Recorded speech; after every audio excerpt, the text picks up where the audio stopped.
tinginan ng schedule. Ayan, ito ang itsura. So, ayan yung itsura ng dami ng tao. Ang gandang experience, guys. Ayan ang itsura ng pagbabiyahe-biyahe dito. Makakita kayo ng mga taxi, minivan. Oh my God! May in-drive! Oh my God! May in-drive! Yes, yes, yes! Hello guys! I'm back again with another video at ngayon po aalis na tayo dito sa Luang Prabang and syempre pupunta na tayo sa Vientiane o yun yung kanilang capital city or parang Manila sa atin. At ngayon ay syempre sasakay tayo ng high-speed train nila sa Lao China Railway System. Okay? So ito pong Lao China Railway System is ito yung train na from Lao to China nagtutugon. Pero hindi na tayo gagawin doon sa China. Hanggang Lao lang tayo and hindi ko pa nare-research yung papunta doon sa China by this time. Kasi syempre, Lao lang talaga ang priority ko ngayon, okay? So, sasakay tayo sa Luang Prabang Station, bababa tayo dun sa Vientiane area, okay? And dito po, makinig kayo ng mabuti dahil medyo tricky yung booking system nila dito. Napakadaming mga kailangang alamin, okay? Hindi siya yung tulad ng mga normal trains na ng ibang bansa na pwede nyo i-book sa Klook o pwede nyo i-book sa 12go.com, ganyan, na mabilisan, okay? So, pero pwede nyo siya i-book dun sa 12go.com. Pero ito po, nasasabihin ko sa inyo, ito ang much better option ng pag-book dito, okay? Sa pag-book ng ticket dito sa train na sasabihin ko sa inyo, may dalawang option. Like for example, kapag ka nandito na kayo sa Luang Prabang, is magbo-book kayo o magpapabook kayo sa mismong mga travel agency na nandito kasi may mga travel agencies na nakapaligid dito sa Luang Prabang and even for sure sa Vientiane, meron din yan. And ang second option naman is yung sasabihin ko sa inyo na directly doon sa kumpanya ng train tayo magbo-book. So, kailangan nyo po install to. Itong LCR Ticket Train, ayan yung application. And makikita nyo color blue yung mismong logo niya na merong red na nakalagay na LCR. Okay? So, ang paggamit ng mismong application na yan, dito papasok yung medyo limited. Okay? Dahil kailangan meron kayong Lao number, meron kayong China number, tapos meron kayong Thai number para makapag-book dyan. Fortunately, di ba, bago tayo magpunta sa Lao, ay nagpunta tayo ng Thailand. So, meron pa tayong active eSIM number. So, nagamit natin o yun yung pinang-register natin dyan sa mismong platform na yan. And alam nyo, okay siya, umubra siya yung eSIM doon sa Thailand. And hindi ko lang alam po kung paano po ang gagawin nyo kung sakaling sa Pilipinas kayo manggagaling. Baka siguro pwedeng i-utilize nyo na lang yung pag-book doon sa 12go.com. Kung ang travel date nyo or target travel date nyo na gamitin yan ay pasok sa time. Kasi hindi kayo pwedeng makapag-book na kunyari, August 5 ang inyong target travel date doon sa paggamit ng train. Pwede lang kayo mag-book August 5, pwede. August 4 pwede, August 3 pwede, at August 2 pwede. Yun lang ang pwede. Hindi kayo pwedeng, kunyari, August 5 nyo gagamitin, ay kayo po ay magbubook ng, kunyari, June 5 pa lang. Ganun. Hindi pwedeng ganun, okay? So, kailangan malapit yung target travel date nyo. Yun dapat. At ngayon, nakapag-register nga ako, diba, dun sa application na yun, at nag-book po ako ng train na ang mismong alis niya is ilalagay ko dito yung screenshot, 12:52 afternoon, then ang dating ko doon 14:56, okay? So ibig sabihin 2:56 ang aking pagdating doon at ang biyahe ay 2 hours and 4 minutes, okay? At ang ticket po na aking pong nabili ay yung business class seat, okay? So gusto ko lang i-explain sa inyo na ito pong part na to, pwedeng mag-iba-iba tayo dito. Iba't ibang presyo, ganyan. Dahil, meron pong 3 types. Yung train na sinakyan ko, meron kasi mga iba't ibang trains, pero ito po kasi napili ko. Ilalagay ko naman dito sa side na to. So, merong business class seat, merong first class seat, at merong second class seat, okay? So, paunahan kasi yan. So, baka mamaya hindi na maging available yung second class seat. First class na lang. Merong time naman na business class na lang, ganyan. So, ako, mismong yung araw ng first day na pwedeng mag-book, binuko na agad, okay? And ang target ko talaga dito ngayon is business class seat, okay? So, i-explain ko lang sa inyo, ang halaga po ng business class seat, kung ang gusto nyo po, ito ay ang itsura ng ito. Ilalagay ko dito. Nakita nyo? Yan po ang itsura ng business class seat doon sa train. So, ang presyo niyan is 975,000 kip, okay? 975,000 kip.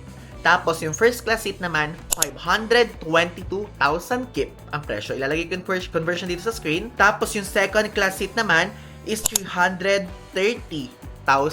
kip, okay? So, medyo, what do you call this? Medyo hindi ganun nagkakalayo yung mga presyo. I mean, di ba, usually ang business class medyo aabot siya ng mga 10,000 na pataas in peso, di ba ganyan? Pero ito hindi. Parang 2,000 na plus lang po ito. Kaya kinuha ko na din siya. And at the same time, sabi ko sa sarili kong ganyan, minsan ko lang naman gagawin ang pagbiyahe. Kahit 2 hours lang siya para ma-experience ko lang kung ano yung talagang masarap ma-experience doon sa train ng mismong Lao China area na yan. Kaya ngayon, nag-decide ako na lagi naman kapag nagte-train tayo kunyari sa mga ibang high-speed train ay yung normal seat. Ngayon, gusto ko munang ma-experience yung business class seat. Kasi ang ganda eh. Nakapanood din ako sa TikTok ng mga upuan nila. So, ang binuko po is yung 975K kip. Okay? So, yung conversion ng business class seat, ilalagay ko dito sa screen para maging aware kayo. Then, kapag ka po na-book nyo yan, ganito ang magiging itsura. Ayan. So, wala namang ano na nito. Gamit naman na to by that time. Wait, papakita ko sa inyo. Bibigyan kayo ng ganito. Ayan, bibigyan kayo ng ganyan. Then, merong mismong QR code. Though, hindi ko na pwede ipakita yung QR code kasi andun na yung mga private info ko kasi nakalagay dun sa ganon. So, bibigyan kayo ng QR code at yung QR code yung ipapakita nyo doon mismo sa mismong station pagdating nyo. Okay? So, paano naman magpunta dun sa station? Dito sa hotel ko kasi, ang nangyari ay meron silang service dito. So, may option na parang kung gusto mo magpahatid doon is 150 kip kapag ka-joiners yung may susundo sa inyo at merong yung private naman na 400,000 kip na kung saan depende sa gusto mong oras. Kaya nga, ngayon naman, ang napagdesisyonan ko ay yung private transfer ulit yung aking gagamitin o i-avail dahil ganito naman ang difference. Kapag ka-joiners, susunduin lahat, magkakalayo ang mga hotel dito. So, baka mamaya ay ma-delay doon sa pagsundo doon kay Tourist A, saka kay Tourist B, Tourist C, Tourist E, tas ako pa pala, Tourist F. Kunyari, ibig kong sabihin, ako naman ang maiiwan ng train. Kaya might as well, ang kinuha ko na is yung private transfer, kaya ako lang yung ihahatid from here to there. So ang mangyayari ay pupunta ako doon 1 hour and 30 minutes before. Kaya ngayon ay nagre-ready na ako at aalis na ako para ako lang mismo yung ihahatid doon. So mag-iintay na lang ako doon. Kesa ako yung ma-delay tapos ako pa yung maiwan, hindi ko alam kung pwedeng i-rebook on the spot, diba? So might as well private transfer na lang ako. And again, depende siguro sa hotel niyan. Kung same hotel tayo, 400,000 keep po ang transfer. Okay? So, yan ang transfer. Then, diretso na yan doon sa mismong station. Then, na lang tayo mag-intay. Okay? So, yun. Medyo mahaba na tong intro na to. Pero kasi, in-explain ko lang sa inyo yung mga dapat nyong malaman dahil hindi nga ito ordinaryong way ng pagbubook. Hindi ganoon tulad sa mga nakasanayan natin. Again, may application sila. Doon kayo pwede mag-book. Tapos, pwede din kayong mag-book dun sa mga mismong, tawag dito, sa mga mismong travel agencies na locals na nandito sa Luang Prabang or kapag ka nasa Vientiane kayo. Tapos, last naman is sa 12go.com. Kaya lang kasi, kailangan pa ng confirmation sa ganun. Like, magte-take pa ng ilang oras. Paano kapag biglang na fully booked, diba? Kaya might as well, for me, kung ako lang tatanungin, at kung meron kayong Thai number, kung galing kayo ng Thailand, tapos kung saan pa man kayo manggagaling, kung may Lao number na kayo o China number, is dumiretso na po kayo doon sa mismong application which is ang LCR ticket. Okay? So yun lang, tara na, magpunta na tayo doon sa mismong station. So binaba na tayo ni Kuya doon sa mismong gate at ngayon palakad na tayo dito sa Luang Prabang Railway Station. Ang laki pala niya in person. Ayan, actually hindi ko alam kung merong hagda. Ayun, may elevator sa gilid. Buti na lang. Sana gumagana yung elevator nila. Kundi grabe, napakabigat ito. Taas-taas ng papanikin. Ayan, so andito na po tayo ngayon sa loob ng Luang Prabang Station. And actually, grabe, medyo super hassle ang mga nangyari ngayon dahil walang elevator dito. Kung may elevator sila dalawa pero hindi nag-work during this time. So binuhat ko to. Napakainit. Patigan nyo, oh. Napakainit.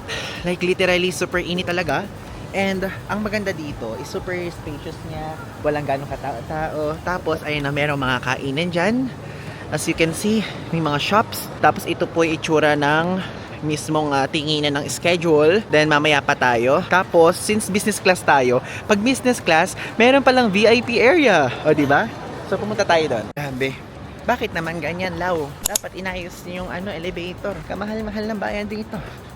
Ba't hindi nyo inayos? So, ayan, may sila dito parang convenience store. Convenience store pala talaga. Then, may restroom, may drinking water, ay, may DQ, mamaya bumili tayo dyan. Then, dito tayo sa VIP. Kasi may paganyan pala ang business class. Okay, let's go! Ayan, ito ang itsura. Wow! Meron talagang waiting room, nakakatuwa naman. Nakakatuwa naman yung business class! Wow! Ito palang itsura. Meron ditong mga paupuan na couch type, tapos may pa tubig. Ayan. Oh my God, kailangan ko ng water. Since free yan, okay, kailangan ko yan. Hindi naman malamig ang tubig. Okay, mupo tayo. Tayo lang ang nag-iisa ngayon here. Sabihin ba na tayo lang ang business class? Ngayon, diba? need to rest. Grabe lakad natin. Napakalayo nito simula dun sa entrance. Tapos hindi pa pwede pumasok yung driver. Tapos napakainit. Pero okay lang. Ginusto natin to. And at the same time, ay for experience purposes and masaya naman siya. So, diyang tanghaling tapat lang kasi pinili nating oras. So guys, until now, walang katao-tao dito. Dalawa lang kami. May pumasok ng isa pero hindi ko na nabibidyohan. So, ibig sabihin, kami lang ba yung business class? So, ngayon, it's already 12:28 pero lalabas na rin ako dito. Baka mamaya bigla tayong maiwan, diba? Let's go. Papakita ko na muna ulit sa inyo yung labas. Ayan yung itsura. Diba? Though hindi ko alam po saan dyan yung business class seat. Kung dun ba sa side dun or dito sa side dito. I don't know. So, ayun yung itsura. Ng dami ng tao. So, bumalik na tayo dun sa VIP room. Ito na naipakita sa inyo kasi saktong pagkalabas ko, bigla pumasok yung staff dito. Ayan, ready na natin tong QR code natin. Hello. Where is this? Ganun pala. So, tayo yung mauunang magbo-board. O diba at least hindi pa ganoon ka-crowded tayong pauunahin. Actually to be honest, tignan nyo maganda din naman yung normal seats. Pwede din ganun yung kunin nyo. Ayan no, diba ang ganda din ng mga upuan. Pero syempre, para sa kakaibang klaseng experience, let's go doon! Ang haba ng train no? Diba? Kikita nyo? Okay, so tara pumasok na tayo. Dito daw. Let's go! So, walang mga tao. Ay, ang bango naman, may bago pa. Ay, wow! Ang ganda, may mga inuman dito sa maleta. Lagay muna natin maleta dyan. Ilalagyan na ng maleta. Galing. Ayan na. So, sa 8 tayo. Ayan, okay. So, ang ganda. Ang gandang experience, guys. Tapos, hindi naman tayo kumasas ng ganun kalaki na ticket. So, for experience, at the same time, minsan lang naman, okay siya. Hindi ko alam kung ano nilalagay dito, but may lalagyanan dyan, sabitan ng mga gamit. Merong provided sila na tsinelas. Tapos, if ever, kung may motion sickness kayo, kung gusto nyo magsuka, pwede dyan. Tapos, ito, ano ba ito? Ayan. May lalagyanan dyan ng sapatos. Tapos, ayan. Plus, ayan na si MC, may ilaw. May ilaw siya, tapos nalalakasan. Dito, may saksakan. If ever kung gusto nyo mag-charge, meron ding USB port, tapos itong ibang klaseng saksakan. May lalagyanan dyan, may lalagyanan ng water, tapos may power bank, may wireless charger. I mean, charge natin. Start natin. Oh, gumagana. Nagka-charge. Gumagana guys sa phone. Tignan nyo. Ayan, gumagana po siya. Yung charger. Di ba? Nakakatuwa naman. Tapos ito may controller. Kung gusto nyo nakahigang-higa, ganon o ganito. Yan, test natin. Gumagalaw. Ay, maabante. Ay, maabante. Ay, maabante. Babe, no. Ay, ganun pala. Tapos, ayun yung video. I mean, yung view sa labas. Diba? Na-enjoy na natin. Hindi ganun ka-crowded yung business class ngayon. Meron mga available seats. Diba? Tapos, para makita yung number nyo, ito. Titignan nyo yung ganito. So, sa akin na-assign 2F. So, 2F tayo. Diba? Though feeling ko ito, real time din naman to. Real time din yung oras dito. Okay, sige. So, isa-settle ko muna lahat ng mga kailangan kong gawin. Then, later, babalik ako kayo for an update. Okay? Okay, guys. So, nagsarado na yung pintuan. And actually, medyo on time. Kasi nagsara yung pintuan ng around 12:49. Ang biyahe namin, di ba? 12:52. So, feeling ko ay tayo na iaarangkada. Ay, no? Yung mga tao nakaupo na din. Though, alam niya nakakatawa. Hindi lang ako yung nag-video, hindi lang ako yung nagpipicture. Lahat sila nagpipicturan. Though, sila yung nagpipicturan kasi syempre magkakalahi sila. And solo travel naman tayo. And hindi lahat ng upuan ay occupied. Ayan na. Ganyan. Meron pa dyan. May upuan dyan at meron din dito. Tapos, ayan, dumating na yung isang train. Pero cargo train yung dumating. Ito, hindi ko ito nasabi kanina, pero meron silang ganito. Yung para sa pagkain. Para if ever, kung gusto mong kumain, ganyan. So, andyan yung food, tapos ibubukas mo lang yan. Pang pagkain. Hindi ko lang alam kung nagsuserve sila ng food. Papakita ko sa inyo mamaya. Tapos, hindi ko din napakita. May provided din sila na pillow if ever, kung need nyo ng ganito. Though, hindi ko lang alam kung pwede kayo mag-request dito ng kumot o blanket. Try nyo na lang. Kayo na lang magtanong. Though, mamaya tatanong ko din. Ayan, magka 12:52 na. Tignan natin kung on time. Kalalakad. Let's wait. Ay! Umandar! 1 minute before 12:52. Ay, no, maandar na. Yay! Bye-bye, Luang Prabang. Thank you so much for the wonderful experience. So, So, ayan. Ito yung itsura ng toilet. Papakita ko lang sa inyo. So, ayan po. Ito medyo hindi ayos-ayos sa mga dapat makita nakaayos. And may provided sila na toilet paper, may delete flush, may salamin, at may ganyan. Though walang PDA, don't expect. Mamaya na lang tayo mag-CR, di pa naman tayo nag-CR. And meron dito pa water. Disposable paper cup, provided nila. Tapos ito, refill. So yun po. Tapos click natin to. Paano ba? Press to open. Ayan. Ito yung tsura. Diba? Ayan. Bilis oh. Diba? Pwede na. Ganda. What a wonderful experience, di ba? Tapos pwedeng kumain. Nakikita ko kumakain yung mga ibang kasama mo dito.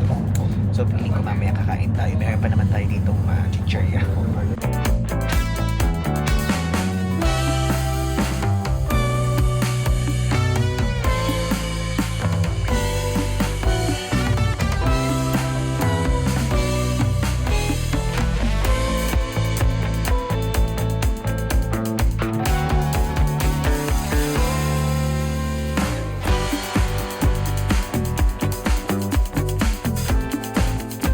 So guys, ayan, kalagitnaan na ng ating biyahe at gusto ko lang i-share sa inyo na ito palang ating trip dito sa, ewan ko kung dun sa first class and second class, ganun din, pero dito sa business class, nag-provide sila ng drinks. So papapiliin ka kung coffee, water, or Pepsi nga ang tinanong kanina, pero binigyan nila ako ng Coke. So yan. And also, kaya wala akong magawa ngayon. Kaya nakaupo lang ako nagbumuni-muni ganyan. Dahil, ayan, as you can see, hindi ko po alam kung nakikita nyo. Wala pong signal.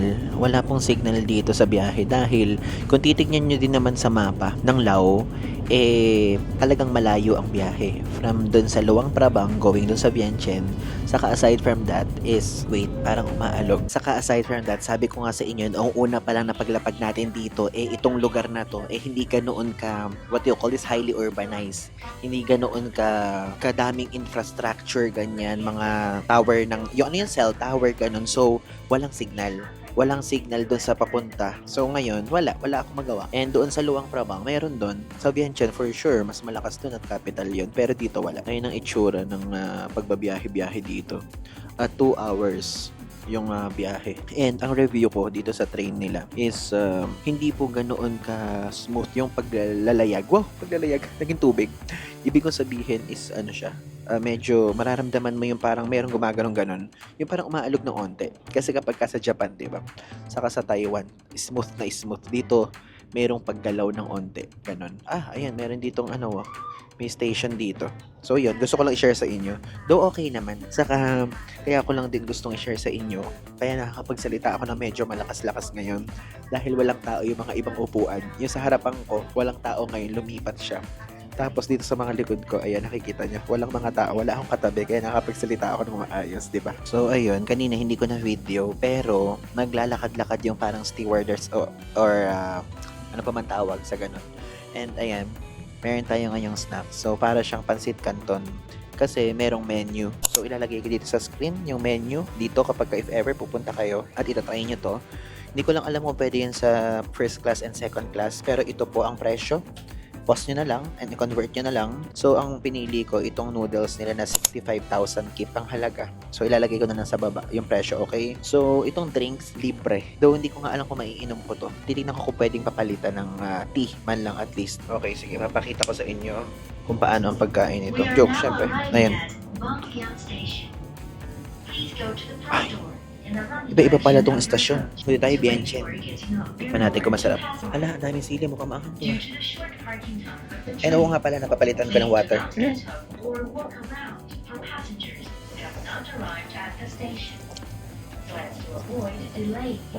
Gusto ko po ang anghang. Ang anghang. Ang anghang. Pero masarap. Pero ang anghang. No regrets.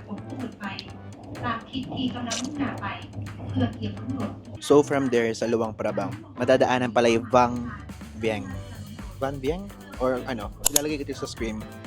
yung station na madadaanan. So, hindi tayo doon i-stop dahil sa Vientiane tayo. Okay, so ngayon, dito na ngayon tayo sa Vientiane. Kadarating lang nag-announce na. Nakatulog ako, guys. So, ngayon ang ating gagawin naman ay lalabas. Papakita ko pa rin sa inyo yung station. Then, from the station, going to our new hotel sa Vientiane. We're here, finally! Welcome to Vientiane, Lao! Okay, we're here! So guys ha, mag-alarm kayo kung anong oras yung pagdating nyo nakalagay naman sa ticket. Dahil, dun sa business class, like, ako lang yung lumabas. Kasi siguro sa China pupunta yung iba. I don't know. Nakakatawa oh, as you can see, tingnan nyo, napakadaming taong mga naglalakad. Like kanina walang katao-tao dito nung hindi pa kami dumadating. Ah, okay. So hindi tayo papasok dito. Kasi syempre boarding gate nga naman yan. Yung mga papunta pa lang. I mean yung sasakay. So doon tayo sa gilid. Ano ba yan? Hindi man lang natin may experience. Pero okay lang. So from here, paano ngayon magpunta doon sa hotel natin? Kasi hindi nga tayo nakapag-register sa Loka. Dahil wala nga tayong local number nila. Check natin. Mag-register tayo. Or kung hindi, mag-check tayo ng taxi service. Papakita ko sa inyo. Ayan yung train. Let's go sa exit. Ang daming tao. Hindi na muna ako makikipagkagulo sa kanila. Super dami talaga. Like literally, as you can see. Ngayon titignan ko kung gumagana yung InDrive. Kasi sinasabi dun sa mga ibang mga posts is gumagana daw yung InDrive dito. Then check natin. Tingnan natin kung gumagana. Gumagana ba? Sana please, gumagana. Please, please, please. Oh my God! May InDrive! Oh my God, may InDrive! Yes, yes, yes! And from our hotel is nakalagay dito is 161 keep ang recommended price. Tapos 33 minutes. Tapos tignan nyo naman kasi yung layo niya. Though okay lang. Okay lang naman yung price. Mura pa din yan. Okay, mag-book na tayo. Oh, ayan. Nag-offer ako ng 200,000 keep. O, diba? Para may mag-accept na agad. Okay, check na natin. Let's go. Ayan, exit. Lumabas na tayo. Medyo malayo-layo ang ating biyahe. Dao.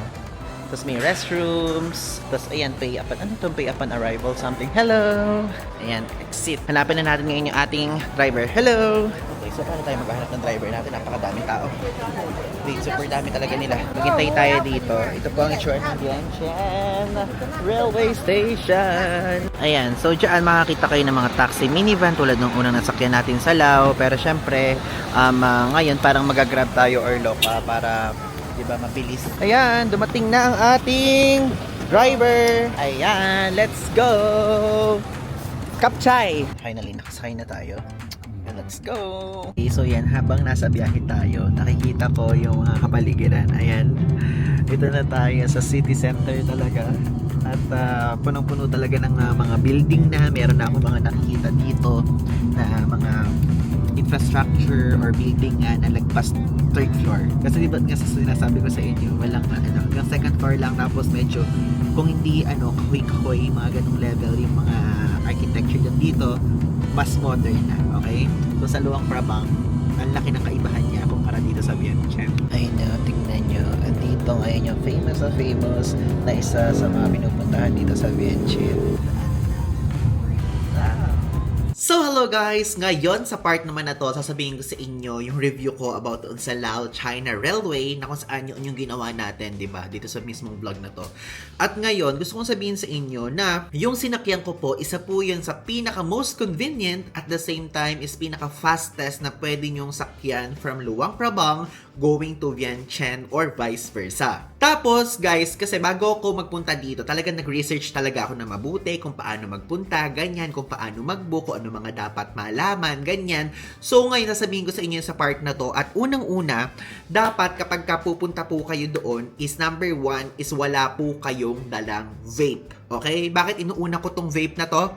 Kasi sa mga ibang vlogs ko, may mga nagko-comment kung pwede daw ba magdala ng vape. Kunyari sa Hong Kong, sa Taiwan, ganyan. Pero ngayon pa lang po, gusto ko na kayong sabihan, kung nagdadala kayo ng vape or electronic cigarette sa mga ibang trips nyo, wag nyo pong gagawin dito. Kasi dito sa part na to, merong mga x-ray machine, dun pa lang sa mismo mga sakayan ng station na kung saan, kapag ka na-detect nila na meron kayong vape, ay guys, possible na ma-detain kayo or possible na pagbayarin kayo or worse, hindi ko alam kung ano mga pwedeng mangyari, pero dahil po yun, illegal po At ban kasi yung mismong electronic cigarettes and vape sa Lao, okay? Yung mismong sigarilyo, pwede, pero yung e-cigarettes saka vape, bawal po. Yun po ang mahigpit na pinagbabawal, okay? Kaya yun ang gusto kong unang sabihin sa inyo ngayon kasi baka hindi ko nasabi sa mga previous clips dito sa vlog na to, okay? Next, yung pagpunta doon sa mismong station, like station ng Luang Prabang going to Vientiane and vice versa, is para siyang tulad doon sa mismong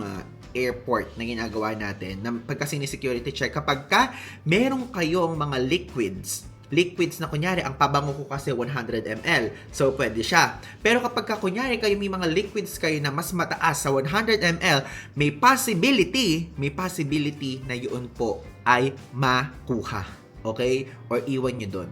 Kasi nakapanood ako ng mga vlogs. Kasi pinanood ko yung vlog na to yung part na sa trainan. And at the same time, meron din ako mga napanood na vlog na alam nyo yun na yun nga, may nangyaring ang masama dahil nga may vape. Tapos yung iba naman sa mga post na mga blogs, articles, yun nakakabasa ako na piniiwan nga ipabango nila. Kaya yun, mag-ingat po kayo. Kaya yun, pinaka-iniingat-ingatan ko yun nung time na nandun. Talagang shinure ko na wala akong daladalang mga liquids na mataas sa 100 ml. Buti na lang yung pabango ko, 100 ml lang, okay? And aside from that, is yun lang naman ang mga dapat nyong isipin sa security checks part, okay? And next, sa booking part naman, okay? So sa booking part, tulad ng sinabi ko sa inyo kanina, pwede po kayong mag-book ng ticket nyo by means of kung magbubook kayo sa 12go.com. Ayan, yung website ilalagay ko dito sa screen. Tapos, pwede din sa mga local travel agency kapag ka nandito na kayo sa Lao, mapa-Vientiane kayo o mapa-Luang Prabang, pwede kayong magpabook sa kanila. At pangatlo, dumirect kayo sa mismong application nila, okay? So, sa tatlo po na yan, ang ginawa ko is yung mismong dumirect ako sa application nila, which is ito yung application na yon, ang LCR ticket application na kung saan ang logo niya ay may sky blue na merong red, okay? Na LCR na nakalagay. And dyan, hindi pwedeng ora mismo mag-book tulad ng mga ginagawa natin sa mga ibang booking platform.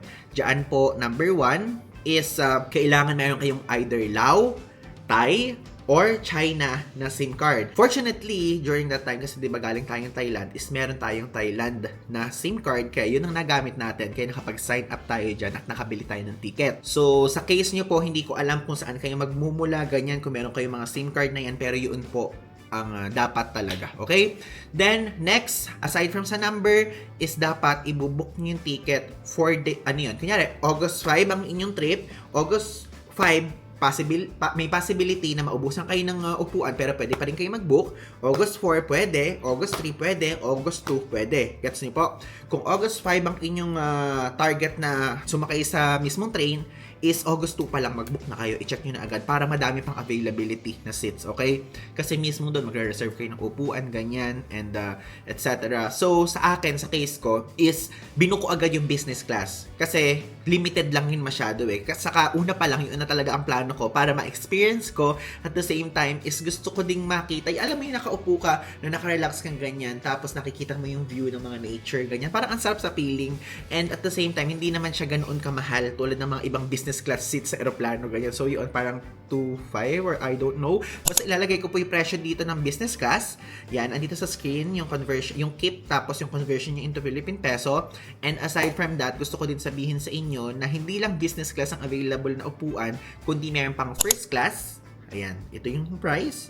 Tapos meron pang second class, okay? So, ito din yung price. And hindi ko alam kung gaano kadalas yung mismong what you call this, yung frequency ng biyahe everyday. Hindi ko alam kung gaano kadalas. Pero ako, ang kinuha ko is yung biyahe ng 12 noon. Para kahit pa paano, hindi maagang maaga. And at the same time, is medyo may tulog pa ako sa umaga, makapag-breakfast pa ako, at saktong check-in time ako makarating dito sa Vientiane. Okay? So, I suggest, pwedeng ang kunin nyo is yung noon, sana, para makita nyo din yung view. Para ma-appreciate nyo din yung view habang nagbabiyahe kayo, di ba? So, yun. And aside from that, yung pinaka-experience ko na, okay? Yung pinaka-experience ko na sa entire trip and pre-departure pa. Ayan. Ako'y natuwa dahil nung una, akala ko parang normal lang. Akala ko seat lang yung business class experience. Noon pala mayroong VIP na mismong room, na waiting room na kung saan parang lounge siya. Parang yung ginagawa natin sa NAIA kapag ako niyan aalis tayo, kung may lounge, ganyan. Mayroong specific na area doon for VIP or business class seats na nakita niyo naman sa previous vlog na may pa-water doon. Only water yon, tapos napakadaming upuan. And yun, okay naman siya. Tapos yung mismong experience ko doon sa mismong train ay okay din. And tulad ng sinabi ko sa previous clips, is hindi siya ganun ka-smooth. Like medyo mararamdaman mo yung train na gumaganyan. Kasi 'di ba sa mga Taiwan train, na mga high-speed train, tapos Japan train, so far yun pa lang atay na sasakyan ko na high-speed train. So yun, smooth talaga 'di ba? Dito medyo mararamdaman mo medyo gumaganyan siya. Medyo gumaganyan yung level. So yun lang naman. And overall, okay naman, mabait yung stewardess doon sa mismong train. And merong free drink. Tapos, pwede ka ding umorder ng food. Dun sa business class, hindi ko po alam sa first class, ako sa second class.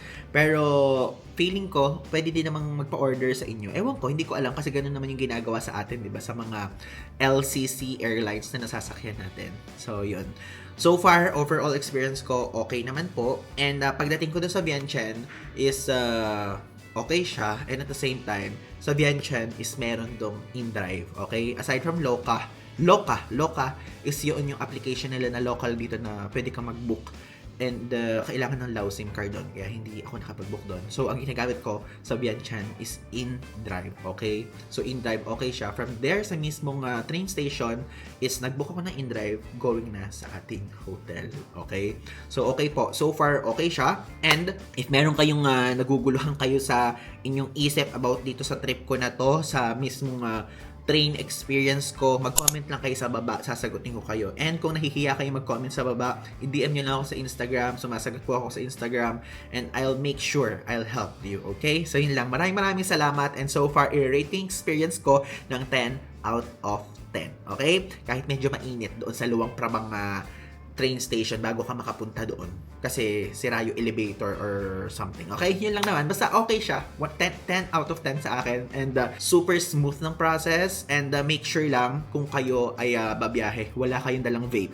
Okay? I'm warning you guys para hindi kayo magka-aberya, huwag magdala ng e-cigarettes or vape. Kasi napanood ko yun sa mga ibang vlogs dito, saka sa mga vlog articles na nakikita ko. Yun, sinasabi nila yun. And as much as possible, walang 110 ml pataas o kahit 101 ml pataas siguro. Pero 100 ml and below pwede kasi ganun din naman yung ginawa ko. And so far, ganun din naman ginagawa natin sa aeroplano. Okay? Again, maraming salamat po at i-follow nyo ako sa aking Instagram account. Kung meron kayong tanong, i-DM nyo ako. So, sumasagot ko dyan. Promise. Again, I'm Ivan Guzman.